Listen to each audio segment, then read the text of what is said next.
Railway में तो Shyam YouTube channel पर आप सभी लोगों का स्वागत है। आशा करता हूँ आप सभी लोग अच्छे होंगे, स्वस्थ होंगे। आज के इस वीडियो में मैं आप सभी लोगों के लिए रेलवे ग्रुप डी में पूछे जाने वाले जीके जीएस के अति महत्वपूर्ण प्रश्नों का प्रैक्टिस सेट लेकर के आया हूँ, जो आपके एग्जाम के लिए सबसे ज़्यादा महत्वपूर्ण है। तो आज के इस वीडियो को आपको शुरू से लेकर के एंड तक फुल वॉच करते रहना है। अगर आपको ये वीडियो पसंद आए तो प्लीज़ आप लोग इस वीडियो को लाइक और चैनल को आप लोग सब्सक्राइब करना बिल्कुल ना भूलें, और कमेंट बॉक्स में आपको ज़रूर बताना है कि आपने कितने प्रश्न सही किए हैं और ये वीडियो आपको कैसे लगी। और लगातार मैं आपको आपके एग्जाम के लिए महत्वपूर्ण से महत्वपूर्ण प्रश्न करा रहा हूँ, तो उन्हें भी आप लोग लगातार करते रहिएगा। तो चलिएगा फिर शुरू करते हैं। तो पहला प्रश्न आ जाता है कि भारत में पहली बार योग्यता के आधार पर नियुक्ति का प्रावधान किस एक्ट में किया गया है। तो ये कौन से एक्ट में किया गया है। प्रश्न संख्या 1 का आंसर आपको बताना है। चारों ऑप्शन आपकी स्क्रीन पर शो रहा है। तो ये कहा गया चार्टर एक्ट 1833 में। एक का बी ऑप्शन करेक्ट आंसर हो जाएगा। दूसरे नंबर का प्रश्न है कि पहली बार प्रतियोगिता परीक्षा के आधार पर नियुक्ति का प्रावधान किस एक्ट में किया गया। तो ये कौन से एक्ट में किया गया था। प्रश्न संख्या 2 का राइट आंसर आपको बताना। तो ये किया गया था चार्टर एक्ट 1853 में। सी ऑप्शन करेक्ट आंसर हो जाएगा। प्रश्न संख्या 3 आ जाता है कि ब्रिटिश संसद के द्वारा रेगुलेटिंग एक्ट कब पारित किया गया। तो बताओ ये कब पारित किया गया था। तो ये पारित किया गया था 1773 ईस्वी में। 3 का ए ऑप्शन राइट आंसर हो जाएगा। प्रश्न संख्या 4 आ जाता है आपके सामने कि भारत में सर्वप्रथम सर्वोच्च न्यायालय की स्थापना कहाँ पर की गई। तो बताओ कहाँ पर हुई थी। तो भारत में सर्वप्रथम सर्वोच्च न्यायालय की जो स्थापना हुई थी वो कोलकाता में हुई थी। 4 का डी ऑप्शन राइट आंसर हो जाएगा। अगला प्रश्न आ जाता है प्रश्न संख्या 5 है आपके सामने कि भारत का विभाजन किस योजना के आधार पर किया गया। तो बताओ कौन सी योजना के तहत है भारत का विभाजन हो गया था। 5वें प्रश्न का राइट आंसर क्या हो जाएगा। तो ये हुआ था माउंट वेंटर योजना के तहत। 5 का बी ऑप्शन राइट आंसर हो जाएगा। 6वें नंबर का प्रश्न आ जाता है कि बंगाल का प्रथम गवर्नर जनरल किसे मनाया गया था। तो बताओ कौन बना था। 6वें प्रश्न का राइट आंसर क्या हो जाएगा। तो बंगाल का जो प्रथम गवर्नर जनरल बना था वो वारेन हैगिस्टिंग बना था। 6 का बी ऑप्शन राइट आंसर हो जाएगा। 7वें नंबर का प्रश्न आ जाता है कोलकाता में सर्वोच्च न्यायालय की स्थापना कब की गई। तो बताओ कब हुई थी। 7वें प्रश्न का राइट आंसर क्या हो जाएगा। तो कोलकाता में जो सर्वोच्च न्यायालय की स्थापना हुई थी वो 1774 में हुई थी। 7 का सी ऑप्शन करेक्ट आंसर हो जाएगा। 8वें नंबर का प्रश्न आ जाता है किस एक्ट के द्वारा बोर्ड ऑफ कंट्रोल और बोर्ड ऑफ डायरेक्टर को समाप्त कर दिया गया। तो बताओ ये कौन से एक्ट के द्वारा समाप्त हो गया था। 8वें प्रश्न का राइट आंसर आपको बताना। तो ये समाप्त हो गया था भारत सरकार अधिनियम 1858 के तहत। 8 का सी ऑप्शन राइट आंसर हो जाएगा। 9वें नंबर का प्रश्न है केंद्रीय लोक सेवा आयोग का गठन कब किया गया। तो बताओ कब हुआ था। तो केंद्रीय लोक सेवा आयोग का जो गठन है वो 1926 ईस्वी में हुआ था। 9 का डी ऑप्शन राइट आंसर हो जाएगा। 10वें नंबर का प्रश्न आता है किस एक्ट के द्वारा भारतीयों की शिक्षा पर प्रति वर्ष 1 लाख रुपए खर्च करने का प्रावधान किया गया। तो बताइए कौन से एक्ट के तहत किया गया था। 10वें प्रश्न का राइट आंसर क्या हो जाएगा। तो ये किया गया था चार्टर एक्ट 1873 के तहत। 8 का सी ऑप्शन राइट आंसर हो जाएगा। सॉरी 10 का सी ऑप्शन राइट आंसर हो जाएगा। वीडियो पसंद आ रही होगी तो प्लीज़ आप लोग वीडियो को लाइक और चैनल को आप लोग सब्सक्राइब करना बिल्कुल ना भूलें।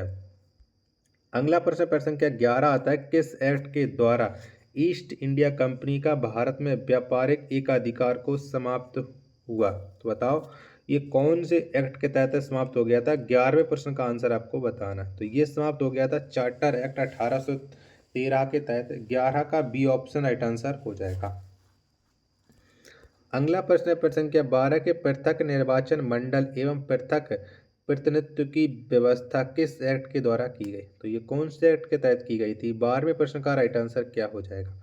तो ये की गई थी भारतीय परिषद अधिनियम 1909 के तहत। 12 का ए ऑप्शन करेक्ट आंसर हो जाएगा। 13वें नंबर का प्रश्न आता है कि भारत की स्वतंत्रता के समय इंग्लैंड में किस पार्टी की सरकार थी। तो बताओ जब भारत में स्वतंत्रता प्राप्त हुई थी उस समय इंग्लैंड में कौन सी पार्टी की सरकार थी? तो उस समय इंग्लैंड में थी लेबर पार्टी की सरकार। 13 का सी ऑप्शन राइट आंसर हो जाएगा। 14वें नंबर का प्रश्न आता है, किस एक्ट के आधार पर बंगाल के गवर्नर जनरल को भारत का गवर्नर जनरल बनाया गया? तो बताओ ये कौन से एक्ट के तहत बन गया था? पेन संख्या 14 का राइट आंसर क्या हो जाएगा? चारों ऑप्शन आपकी स्क्रीन पर शो रहा है। तो ये बन गया था चार्टर एक्ट 1833 के तहत। डी ऑप्शन करेक्ट आंसर हो जाएगा पेन संख्या 14 का। 15वें नंबर का प्रश्न आता है, बंगाल के अंतिम गवर्नर जनरल कौन था? तो बताओ कौन था? तो बंगाल का जो अंतिम गवर्नर जनरल था ये था लॉर्ड विलियम बेंटिंग। 15 का सी ऑप्शन राइट आंसर हो जाएगा। 16वें नंबर का प्रश्न आता है कि भारत के प्रथम गवर्नर जनरल कौन था? तो बताओ कौन था? तो भारत का जो प्रथम गवर्नर जनरल था ये लॉर्ड विलियम बेंटिंग था। 16 का डी ऑप्शन करेक्ट आंसर हो जाएगा। 17वें नंबर का प्रश्न आता है कि भारतीय स्वतंत्रता अधिनियम कब पारित किया गया? तो बताओ कब पारित हुआ था? 17वें प्रश्न का राइट आंसर क्या हो जाएगा? तो भारतीय स्वतंत्रता अधिनियम ये पारित हुआ था 18 जुलाई 1947 को। 17वें प्रश्न का ए ऑप्शन करेक्ट आंसर हो जाएगा। 18वें नंबर का प्रश्न आता है कि भारत में पहली बार विधि आयोग का गठन किस एक्ट के द्वारा किया गया? तो बताओ कौन से एक्ट के तहत विधि आयोग का गठन किया गया था? 18वें प्रश्न का राइट आंसर क्या हो जाएगा? तो ये चार्टर एक्ट 1833 के तहत किया गया था। 18 का ए ऑप्शन राइट आंसर हो जाएगा। 19वें नंबर का प्रश्न आता है कि भारत में दास प्रथा को किसने समाप्त किया? तो बताओ किसने समाप्त कर दी थी भारत में दास प्रथा? तो वारेन हैगिस्टन ने भारत में दास प्रथा को समाप्त किया था। 19 का बी ऑप्शन राइट आंसर हो जाएगा। 20वें नंबर का प्रश्न है कि भारत में खुली प्रतियोगिता परीक्षा शुरू करने का श्रेय किसे दिया जाता है? तो ये श्रेय किसे देते हैं ये आपको बताना। जब तक मैं आपको प्रश्न संख्या 20 के चारों ऑप्शन दिखा रहा हूँ तब तक आप लोग वीडियो को लाइक करके चैनल को आप लोग जरूर सब्सक्राइब कर लीजिएगा। प्लीज़ सपोर्ट ज़्यादा से ज़्यादा कीजिएगा हमारे यूट्यूब चैनल का। तो बताओ चारों ऑप्शन में से कौन सा राइट आंसर हो जाएगा? तो जितने बता रहा है कर्जन, और कर्जन का पूरा नाम था लॉर्ड कर्जन। 20 का सी ऑप्शन राइट आंसर हो जाएगा। चलिए 21वें नंबर का प्रश्न आ जाता है कि किस एक्ट के आधार पर बोर्ड ऑफ डायरेक्टरों की संख्या 24 से घटा करके 18 कर दी गई? तो बताओ ये कौन से एक्ट के तहत कर दी गई थी? 21वें प्रश्न का राइट आंसर क्या हो जाएगा? तो ये चार्टर एक्ट 1853 के तहत कम कर दी गई थी। 21 का सी ऑप्शन राइट आंसर हो जाएगा। 22वें नंबर का प्रश्न आता है किस एक्ट के द्वारा भारत में ईस्ट इंडिया कंपनी के शासन को समाप्त कर ब्रिटिश क्राउन के हाथों में सत्ता सौंप दी गई? तो ये कौन सी अधिनियम के तहत सौंप दी गई थी? 22वें प्रश्न का आंसर आपको बताना है। तो ये सौंप दी गई थी भारत सरकार अधिनियम 1858 के तहत। ए ऑप्शन करेक्ट आंसर हो जाएगा प्रश्न संख्या 22 का। प्रश्न संख्या 23 आ जाता है आपके सामने, भारत के अंतिम गवर्नर जनरल कौन था? बताओ कौन था? चारों ऑप्शन आपकी स्क्रीन पर शो रहा है। तो भारत का जो अंतिम गवर्नर जनरल था ये लॉर्ड कैनिंग था। 23 का सी ऑप्शन करेक्ट आंसर हो जाएगा। 24वें नंबर का प्रश्न आता है कि भारत का प्रथम वायसराय कौन था? तो बताओ कौन था भारत का प्रथम वायसराय? तो लॉर्ड कैनिंग ये भारत का प्रथम वायसराय था। 24 का सी ऑप्शन राइट आंसर हो जाएगा। 25वें नंबर का प्रश्न आता है कि वायसराय का पद किस एक्ट के माध्यम से बनाया गया? तो बताओ कौन से एक्ट से वायसराय का पद बनाया गया था? 25वें प्रश्न का राइट आंसर क्या हो जाएगा? तो भारत सरकार अधिनियम 1858 के तहत वायसराय का पद बनाया गया था। 25 का ए ऑप्शन करेक्ट आंसर हो जाएगा।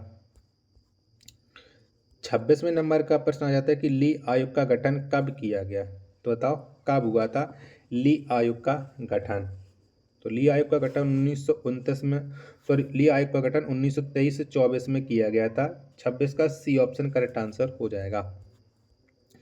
27वें नंबर का प्रश्न आ जाता है कि भारत शासन अधिनियम 1919 को किस नाम से जाना जाता है? तो बताओ कौन से नाम से जाना जाता है? तो भारत शासन अधिनियम 1919 को जाना जाता है मॉन्टेगू चेम्सफोर्ड सुधार अधिनियम के नाम से। 27 का ए ऑप्शन करेक्ट आंसर हो जाएगा। 28वें नंबर का प्रश्न आ जाता है किस अधिनियम को मार्ले मिंटो सुधार के नाम से जाना जाता है?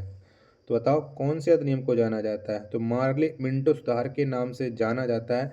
भारतीय परिषद अधिनियम 1909 को। 28 का सी ऑप्शन राइट आंसर हो जाएगा।